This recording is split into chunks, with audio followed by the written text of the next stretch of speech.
Hi guys, gagawa tayo ng kakaibang recipe ngayon ng kasaba.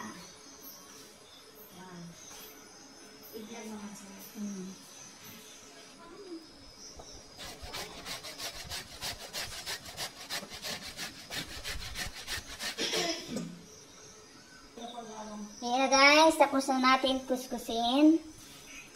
Hindi lang natin yan pipigaan kasi bagong bunot lang naman yung balinghoy na yan. Fresh na fresh. Yan, tapos maggayod tayo ng niyog. Yan guys, nagkudkod na tayo ng niyog. Laki ng niyog, jumbo.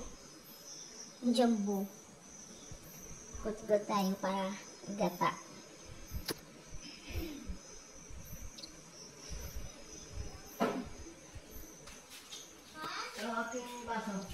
Ayan na, pipigain na natin ang niyog.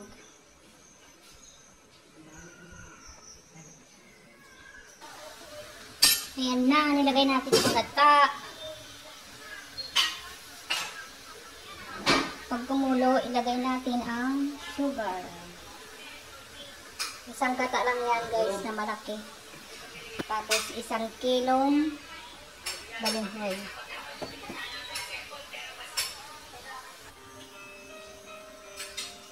Kulo na guys, lagay na natin ang kalahating kilong sugar.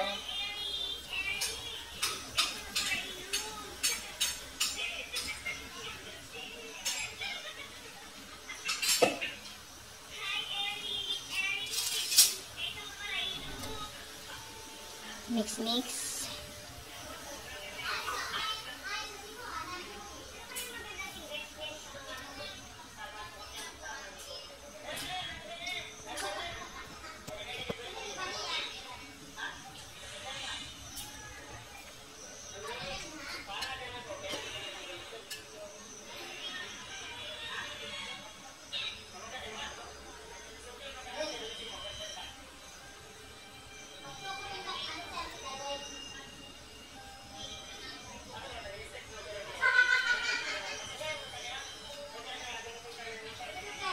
Masarap sana yung lagyan ng buko kaso wala ng buko. O kaya langka. Kaya simple na lang.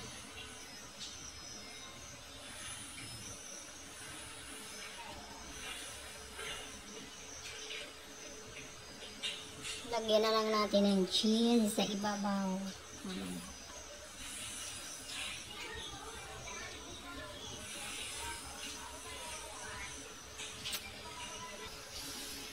Ilagay na natin guys yung kamuting kahoy natin kasi kumulo na siya.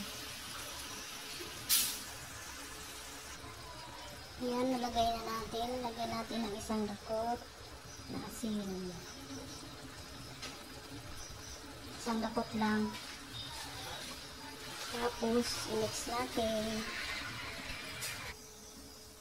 Yan guys, mix lang natin yan hanggang maluto.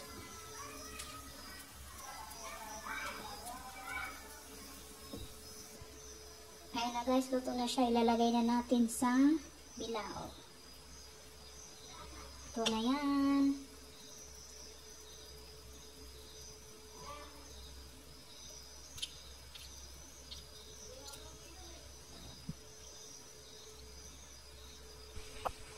Ayan, ilagay na natin dito sa ating bilao. Hiwagang bilao.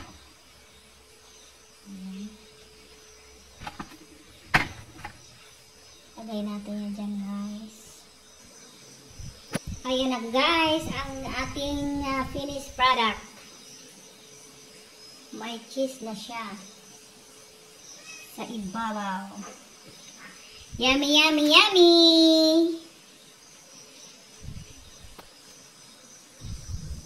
Tikman na natin guys.